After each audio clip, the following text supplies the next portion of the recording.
ఆందోళనలు, ఆరోపణలు, ఉద్రిక్తతలు, హైడ్రామా నడుమ జూబ్లీహిల్స్ ఉప ఎన్నిక ముగిసింది. జూబ్లీహిల్స్ ఉప ఎన్నికల్లో 48.47% పోలింగ్ నమోదైంది. ఓట్లు వేయడానికి జూబ్లీహిల్స్ ప్రజలు ఆసక్తి చూపలేదు. ఇక పోలింగ్ ముగియడంతో ఈవీఎంలను యూసఫ్గూడ స్టేడియంకు తరలించారు. 14వ తేదీన ఓట్ల లెక్కింపు జరుగుతుంది. యూసఫ్గూడ స్టేడియం దగ్గర భారీ భద్రత ఏర్పాట్లు చేశారు. ఉత్కంఠ రేపిన జూబ్లీహిల్స్ ఉప ఎన్నిక పోలింగ్ పూర్తవడంతో ఫలితంపై సర్వత్రా ఆసక్తి నెలకొంది.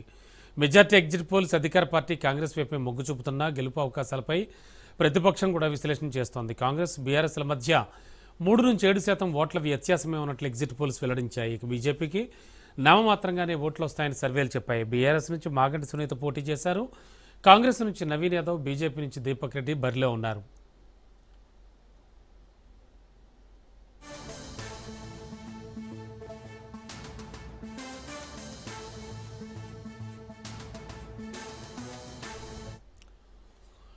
ఈ ఉప ఎన్నికను ప్రతిష్టాత్మకంగా తీసుకున్న కాంగ్రెస్, బీఆర్ఎస్, బీజేపీలు హోరాహోరీ ప్రచారం చేశాయి. కాంగ్రెస్ పక్షాన సీఎం రేవంత్ రెడ్డి బాధ్యత తీసుకున్నారు. మంత్రులు, ఎమ్మెల్యేలు, పార్టీ నేతలు రంగంలోకి దిగి అభివృద్ధి, సంక్షేమానికి పట్టం కట్టాలంటూ ఇంటింటికి తిరిగారు. ఇక బీఆర్ఎస్ తరఫున కేటీఆర్ ముందుండి ప్రచారం నిర్వహించారు. మాజీ మంత్రులు, ఎమ్మెల్యేలు సైతం పాల్గొన్నారు. బీజేపీకి కిషన్ రెడ్డి అన్నీ తానే ప్రచారం చేశారు. బండి సంజయ్, రామచంద్రరావులు పలు చోట్ల ప్రచారంలో పాల్గొన్నారు.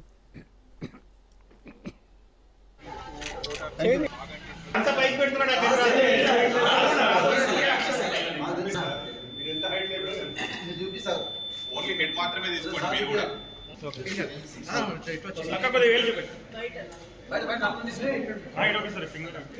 మేడం ఒకసారి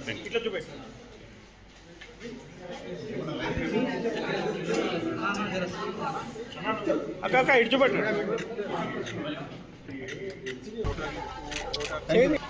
అంత పైకి పెడుతున్నాడు.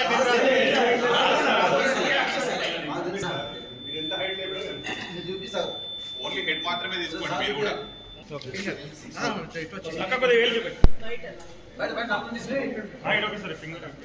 మేడం ఒకసారి ఇట్లా చూపెట్టు.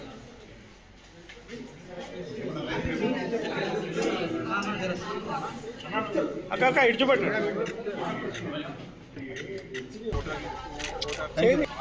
అంత పైకి పెడుతున్నాడు.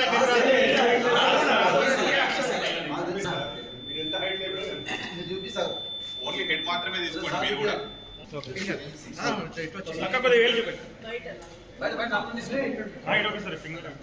మేడం ఒకసారి ఇట్లా చూపెట్టు. జూబ్లీహిల్స్ బైపోల్ ఫలితాలు ఈ నెల 14న వెలువడతాయి. యూసఫ్గూడలోని ఇండోర్ స్టేడియంలో ఓట్ల లెక్కింపు జరుగుతుంది. పోలింగ్ సరళిని బట్టి రాజకీయ పరిశీలకులు భిన్న రకాలుగా విశ్లేషణ చేస్తున్నారు. త్రిముఖ పోరుగా కనిపించినా కూడా కాంగ్రెస్, బీఆర్ఎస్ మధ్య నువ్వా నేనా అన్నట్టు పోటీ నెలకొందని పేర్కొంటున్నారు. కాంగ్రెస్ వర్గాలు గెలుపుపై ధీమా వ్యక్తం చేస్తున్నాయి. విజయం ఖాయమని కాంగ్రెస్ ధీమాతో ఉన్న ప్రభుత్వ వ్యతిరేక ఓటుపై బీఆర్ఎస్ ఆశలు పెంచుకుంది. 7 డివిజన్లలో అన్నింటికంటే షేక్పేటలోనే ఓటర్ల సంఖ్య ఎక్కువ.